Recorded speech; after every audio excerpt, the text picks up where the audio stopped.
গুপ্ত শব্দটি শুনলে অনেকেই ইঙ্গিত করেন ইসলামী ছাত্র শিবিরের দিকে, কিন্তু কেন এই সংগঠনটিকে মানুষ গুপ্ত বলে?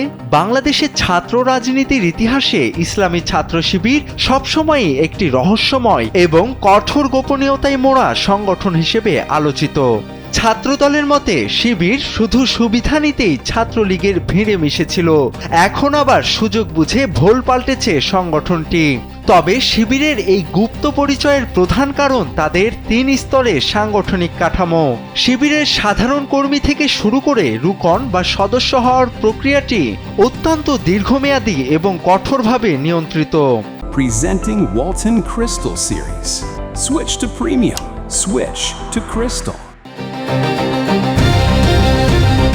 মানুষের মাঝে শিবির গুপ্ত হিসেবে পরিচিত হওয়ার পেছনে রয়েছে তাদের গোপন কিছু কৌশল।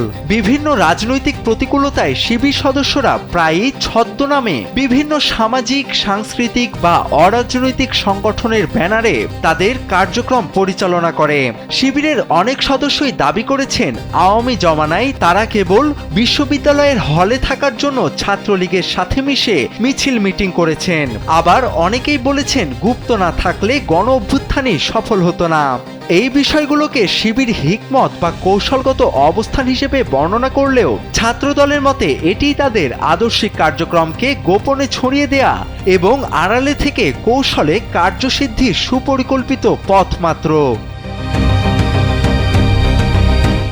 বর্তমানে শিবির তাদের রণকৌশলে ব্যাপক পরিবর্তন এনেছে।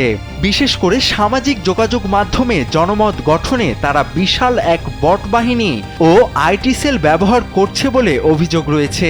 এই ডিজিটাল বাহিনীর কাজ হলো নির্দিষ্ট রাজনৈতিক এজেন্ডা বা ধর্মীয় সংবেদনশীল ইস্যুতে হাজার হাজার ফেক প্রোফাইল থেকে একই ধরনের মন্তব্য ছড়িয়ে দেয়া। কৃত্রিম বুদ্ধিমত্তা এবং অটোমেটেড বট ব্যবহারের মাধ্যমে তারা ট্রেন্ড তৈরি করে, যা অনেক সময় জনমনে বিভ্রান্তি সৃষ্টি করে। এছাড়া তারা যোগাযোগের ক্ষেত্রে এনক্রিপ্টেড মেসেজিং অ্যাপ এবং সিকিউর সার্ভার ব্যবহার করে তথ্য আদান প্রদান করছে।